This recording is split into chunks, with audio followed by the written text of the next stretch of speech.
Yes, welcome in one and all. This is the Full 10 Yards at Betting podcast. It's week 13. Get your pens ready. It's time to win some cash.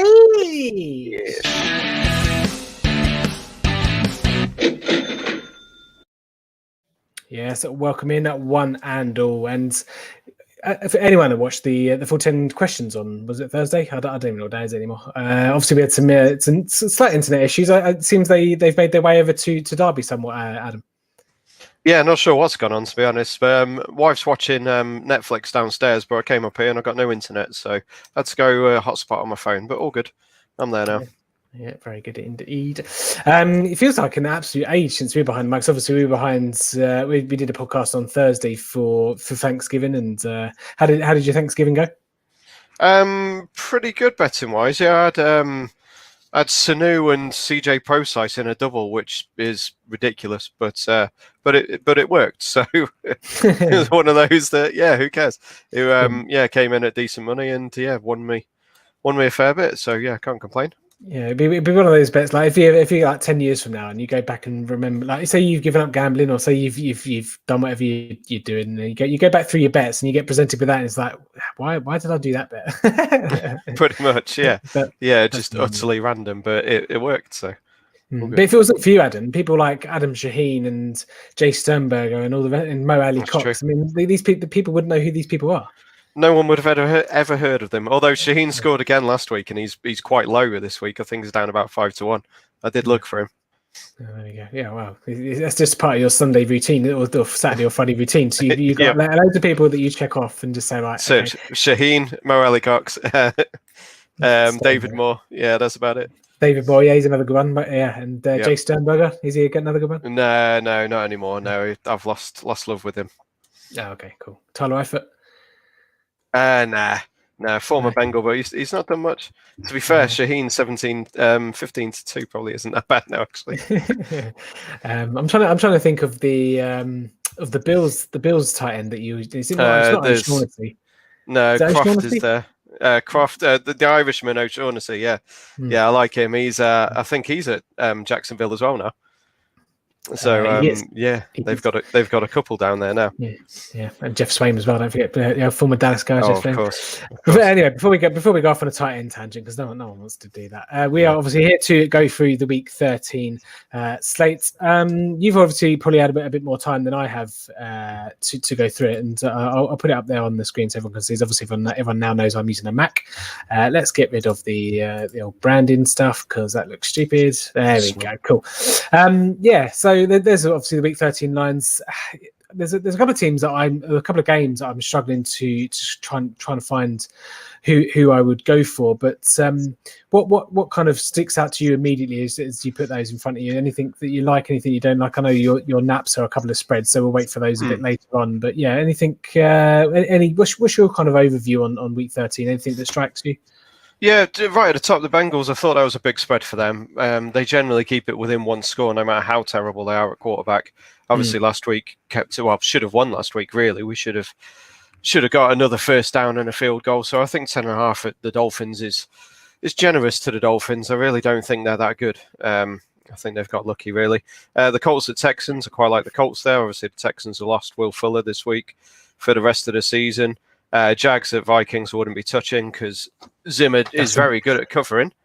Yeah, so that's a difficult one. It says all you need to know when there's the Jaguars are +10 and you're thinking about taking the Jaguars, but they're 1-10. I mean, they were quite plucky last week against Cleveland, but with Mike Glennon. But then he can just throw in a sneaker. But then the Vikings, like they don't have a defense that's going to be Storm or one that you're going to be worried about. But the Vikings can just fall flat on their face. I know Kirk Cousins pulled it out the fire a little bit in the fourth quarter. That was it last week, and but I say normally in normal circumstances you look at that and you think, oh, it's got to be Vikings -10 at home, but that's the game I don't like. I was interested actually in your Bengals take. I know they do keep games close. Is there any reason why you don't think they're any good? Obviously, defense is better. They haven't got any running backs, and obviously that presents some opportunities at some bigger prices, which we'll go over later. But if any Miami backers out there, probably just take if you are taking it, make sure you take the 10 and not the 10.5 because you're giving yourself a bigger mountain to climb than for half a point. So buy the juice a little bit and take the 10. Yeah, I think the Dolphins are better with Fitz, but they are massively defence-led. And I think, obviously, that's it's not a sticky kind of area. The defense is turnovers and things like that. Obviously, you can be good for a certain amount of time. And they do have 2 good corners, but the Bengals aren't going to throw deep because Brandon Allen can't. I just don't think. I think they've got along well with the defense, and Fitz is probably the better option for them on offense because they're not really moving the ball with either of them, frankly. But yeah, I think Gaskin is back for them this week, or will be back for them. So yeah, it's an interesting one. Yeah, because he's actually still on our, as we record this on a Saturday evening. Thanks to anyone that is joining us on the Saturday night. I assume I'm a celebrity is get me out of his finished. Is Strictly Come finished? I don't know. But anyway, as the you've probably had a bet on it, haven't you? No. Okay, cool. Yeah, as we're recording this, all going live. Myles Gaskin, I think, is still on IR. So yeah, I'd say, and Savlon Ahmed, and who's the other guy that's missing this week? I can't bloody remember his name. Matt Breda. Yeah, they're out. So yeah, they're obviously quite thin, and obviously we'll get to Lynn Bowden and Patrick Laird very shortly in the minute. But yeah, the Browns and the Titans. I thought the Browns. I'm not quite sure whether to make it if that's a high number for the Browns, 5.5. I mean, the Titans should be favourites, but I think that's just a slightly bit high. I think that should be a field goal. I think they're asking you to take the Browns there. But the Browns go away from home. Obviously, Myles Garrett is not suspended or he's not COVID anymore or anything like that. But yeah, I don't know. They weren't convincing in Jacksonville last week, but so that's obviously the first warm game they've had for a while. Obviously, been in Cleveland the last couple of weeks. So obviously Nashville's not quite Florida, but it's not too far. It's not actually too far from there. It's still on the South Coast, isn't it? Yeah, I thought that was a line that. Was a bit strange. The other line that I can't make hand or fist on is Lions +3 against the Bears. Obviously, you've got Matt Patricia, you've got the bounce back firing kind of. It's amazing the amount of teams that play a lot better once once your head coach has gone. DeAndre Striff, I think, is doubtful for this one, but that's another line. He's begging you to take the Bears with the 3, with obviously the carousel quarterback. Obviously, is Trubisky still starting again this week? I think so. Yeah, it's just a dodgy line to me. I'm not quite sure that one.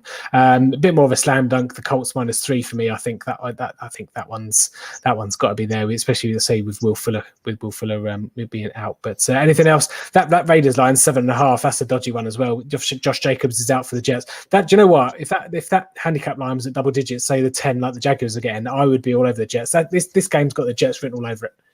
Yeah, it was 9 earlier in the week. I think yesterday it was 9.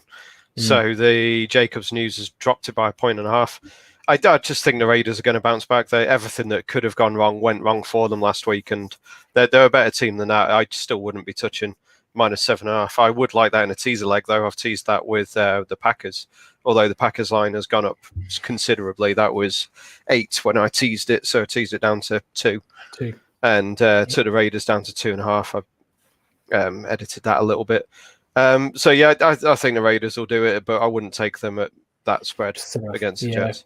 Yeah, no. Certainly won't be taking Devontae Booker at 8-15 anytime touchdown. I was going to say it's ridiculous odds, isn't it? It wasn't even money. It was crazy odds on. Giants. I can't see Daniel Jones starting. That looked like a really serious hamstring injury last week. So I'll be amazed if he does. I'm surprised he's even doubtful. I'm surprised they haven't just ruled him out, because there's no point flying him across the country to Seattle. So yeah, 10.5 obviously is assuming he's not going to play. The Patriots line has swapped. That was Patriots -1 yesterday. Now +1.5. I can't take the Chargers ever. It's probably the biggest coaching mismatch of the year. Obviously, we saw what Anthony Lynn did at the end of the game last week, which was farcical. It's funny you say that, actually, because I've got in my notes here, hardest game to call, but have to give edge to coaching, BB, right chevron, AL. Like Chargers have got the better roster, they're a better team, but it's just I can't trust them. And I think they're 1-7 in 1-score games this year. The Chargers, I have written somewhere. Broncos, I think that's too big. I think I wouldn't ever back the Broncos at +13.5, but I think that's too much. They obviously punted away last week.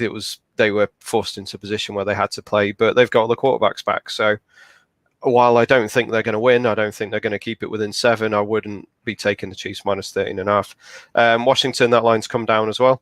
That was 9.5 earlier in the week, now +7. Obviously, a very mixed up week for the Steelers, and they are welcoming back Stephon Tuitt, who's off COVID, which helps, but they lost Bud Dupree, the Steelers, so it's kind of evens it out. And Washington have actually been playing pretty well, and are now second favourites for the NFC East. So that they've got something to look forward to at least. And I just can't see Alex Smith not turning the ball over. That's the problem. So I won't be taking anything there. The Bills 49ers is an interesting one. I'll leave you to talk about that because I don't really have a lean on it.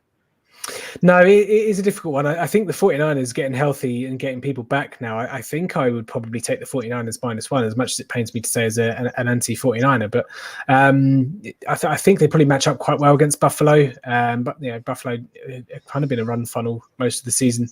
I haven't got any kind of recent stats if that's true. But they smashed the Rams last week. The scoreline flattered the Rams a little bit, and I just think the 49ers may get up a bit ahead of steam. They'll win the game. So if you think they'll win the game, probably take the money line rather than -1, just in case they just win by they win by 1 and you get a push, which screws your betting slip up. But I would probably take the 49ers as that one. Points wise, 47.5, probably take the under. I'm not sure. It's a difficult one. They're ones where they're just about right, and they're not wrong. So I'm not going to take anything from them. So Yeah, that's about it on the spreads. Obviously, Cowboys, Ravens. I'd lean Ravens still, even with the hook on the 7.5. I'd still lean Ravens on that one.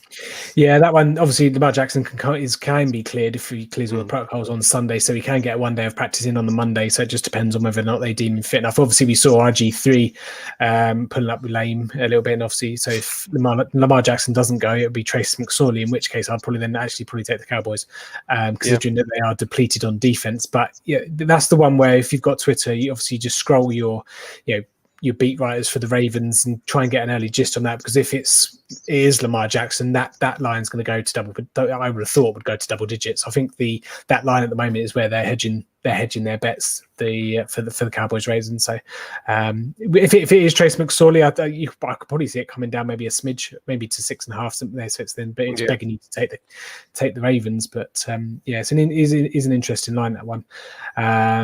So there we go. Yeah, that's anything from total point standpoint that sticks out to you? Anything you like? I know you're in the notes we've got. You haven't got anything. I had one earlier in the week. I think Vikings Jags under. I think that's quite a high total for that one. It's 51 for them too, and they should be able to run the ball. Basically, it should be Robinson versus Cook, I'd imagine. Essentially, same with Giants Seahawks. If it's Colt McCoy was terrible last week. He can barely make a pass. I think 47.5. Take the unders on that one, because again, Seahawks should be able to just run the ball, which they've been doing a lot more recently. Seahawks defense as well. Seahawks defense has been okay last week or two as well. I think they're starting to get a bit of late season form personally from what I've seen. I know they still give up a chunk of stuff, but yeah, I'm just getting feelings in the old bones that the Seahawks defense, it's not going to be the Legion of Boom defense, but I think a Colt McCoy led Giants team is not going to score more than 14 points. I don't know what the Giants team total is, but Dunlap is probably missing out, and he's been a big addition for the Seahawks defense. So without him, I'm not sure they'll be able to get the pressure again.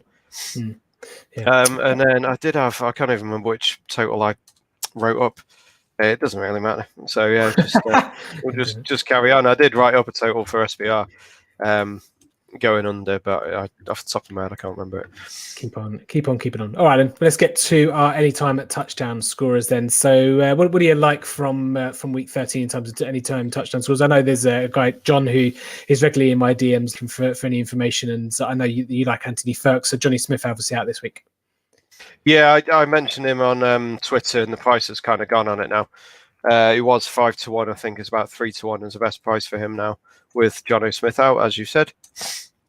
He's one I'll probably miss out on. Gio Bernard for the Bengals, he's 19-10. He's scored in both his games against Miami, including a gigantic, crazy 75-yarder that has been replayed on Twitter and Bengal Kingdom quite a few times. Taysom Hill is plus money still, 11-10. He's scored 2 touchdowns in each of his 2 starts at quarterback. And Latavius Murray in that game is 11-4, which I thought was fairly generous because he seems to be getting a lot of the carries. DK Metcalf is 10-11. I'm surprised he's anywhere near evens at home against that Giants team. He's just unstoppable at the moment.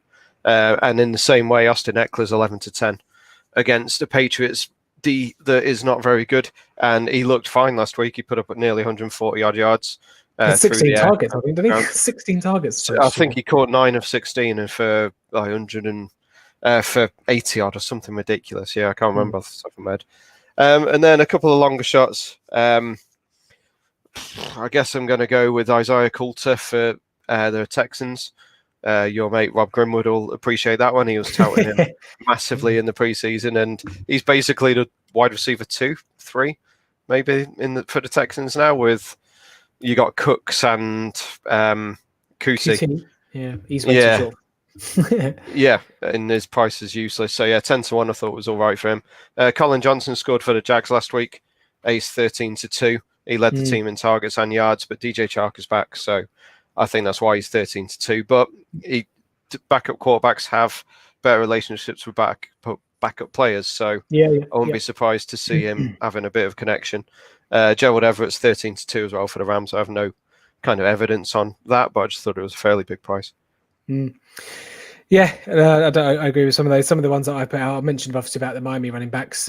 Fully expect Gaskin to be in the game and he'll be activated from IR. Again, not quite sure. I'm not sure he'll get Austin Eckler kind of workload, but Lynn Bowden 20s and Patrick Laird at 10s.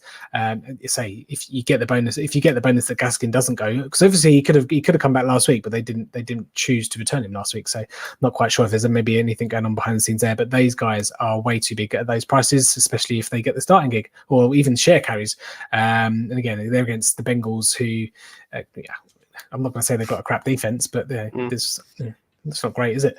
And it's in a home game. It's a game they'll be expected to win. So you always want running backs in those kind of situations. It's 10-point. If you've got a 10-point favorite in Miami at home, obviously you've got Ryan Fitzpatrick, but still you've got starting running backs that are potentially 10 and 20-1. I'll be all over that. So that would be kind of my again, if you've got Twitter accounts, follow Miami beat writers and see if Gaskin is ruled out at any time. Those prices are going to worse than half. So that would be my main takeaway. Deshaun Watson 5-2. He was a bit bigger than that because I looked a bit earlier in the week, but considering there's no Will Fuller anymore, he's how many rushing touchdowns has he had since over the last couple of years? He actually does have a rushing touchdown against the Colts in 3 games that he's played against them. So I thought 5-2 still probably about right now, but he's not really going to throw anyone. I know David Johnson's probably back for this one, but he's could quite easily run it in, even if it's a blowout and all the rest of it. I agree with you. Taysom Hill 11-10. Raheem Mostert I thought was quite big at 7-5 against the Bills. Monday Night Football, and DeAndre Swift, we mentioned, is out. Kerryon Johnson is currently 4-1. Adrian Peterson is 2s as well. I know that a couple of you guys got on Adrian Peterson 2 or more last week. What was it? I think 10-1. I think it was last week, which was a nice little winner. So congrats to anyone that got on that. We did try and tweet that out, and I did tell a few people to get on that as well. So hopefully you did as well. Skybet Trouble for this week, Adam. Are you aware of it? Do you know what it is? It was Henry Henry Chubb and Thielen. Yes, I did have a look. I mean, from paper it makes sense, but it depends what Cleveland do. They seem to be mixing the goal line work week by week with Hunt and Chubb, and 2 weeks ago it was Hunt when I was on Chubb, and then last week it was Chubb who got the score. So I think, Henry and Chubb should get in, and then it's whether Thielen gets in, but he has been the red zone threat. So yeah, it's not. Can't complain at 6-1, really. Yeah, it really annoys me though that you got plenty of sometimes in the late windows where you've only got 2 games. I'll let the bookies off for putting 2 in the same game, but putting Henry and Chubb in the early start in the same game just really annoys me. But there we go. There should be 2 teams that should run the ball and be able to get in the end zone with the run game. But there we go. I do like the late one. DK Metcalf, Devontae Adams, and Kyler Murray 8-1. I thought that was pretty decent prices. Again, you want Kyler Murray obviously to get in the end zone there, but it's decent Rams defense, and especially with Aaron Donald. But we have to see. I don't know how banged up Kyler Murray is. That one, the other 2 I think are pretty much nailed on. So you're essentially playing 8-1 for Kyler Murray to get in the end zone, which I will take all day long. To be quite honest, I saw you shake your head. Do you not like it? Yeah, no, it's just the Kyler stuff. He's pissed me off the last couple of weeks, frankly. With they said he was good to go last week, and he barely ran the ball, and he was ducking out of any kind of contact. He was diving short of the line. So it's just that I just don't trust that he's healthy, and without him being able to run properly, the team's different. Yep, fair enough. Right, okay, then. They are the Sky Bet Tribbles. Good luck with it. If anyone sees any juicy prices out there for any touchdown scorers, let us know. And we will hopefully guide you in the right direction. Obviously, at touchdown tips for Adam, at Tim_Monk F10Y for myself, or at 14 yards on the Twitter. Okay, let's go to our best bets for the week, Adam. We actually agree on, you don't know my selections, but we actually agree on our naps this week. I found it really hard to be too confident about a lot of things. There's a lot of things. Again, it's probably the lack of prep time for me personally, because I've had quite a long week. But I said to you before we come on here, I can't really say anything to you because you work for Royal Mail and it's in December. So I'm not going to ask for you to play any violins anytime soon. But I'll let you do the talking for the nap, which you've got as New Orleans at -3. I agree with you. Let me see if I'll add anything that you kind of miss off.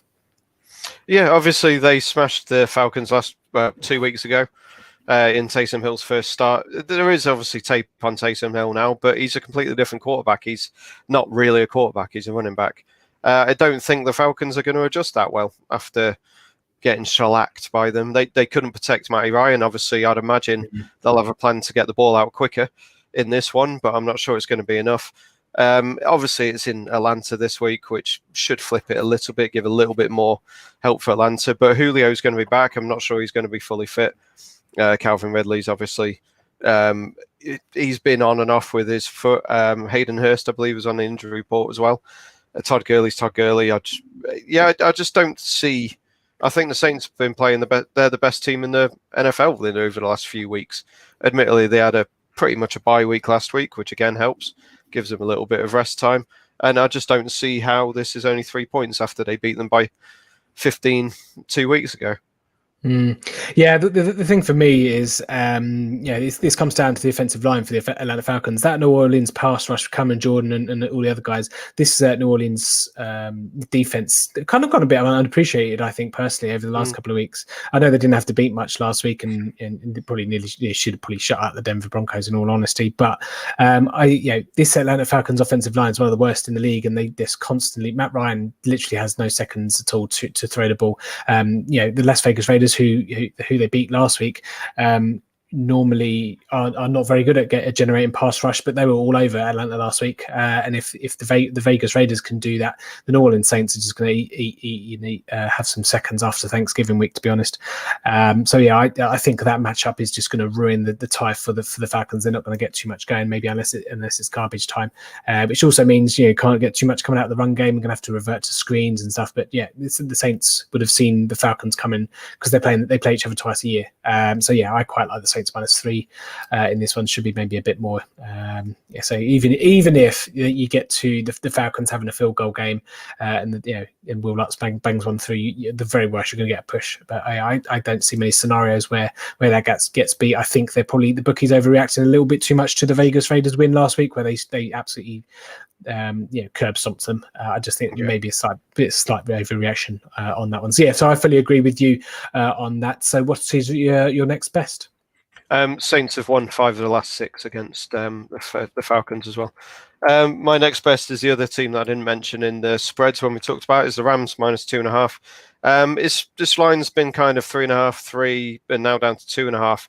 So in theory, money's coming for the Cardinals. But again, I don't really see it. I don't trust that Kyler Murray's healthy. And if he's not healthy, then they're not going to win. I don't think he's fully good to go. And as I say, his running is a massive part of their game plan. And I just don't trust that he's fine. Then you've got Ramsey, who will shut down Nuke. And if you shut down Hopkins, then that's another big bit of that game gone. And the Cardinals aren't exactly brilliant at getting pressure. If you can't pressure Goff, then Goff will actually do a decent job. I just don't think that frankly, I think the Rams are going to win quite easily. And I posted this stat on Twitter the other day about McVay against the Cardinals, and he's won all 6 by an average of, I think, 14 points. Sorry, no, he's covered the spread by 14 points in those 6 games, which is just ridiculous. Admittedly, only 2 of them against Kyler and Cliff, but he won. Let me just double check. He won those games fairly comfortably. I think it was by 7 points, which was actually a push, and by about 20 odd, I believe.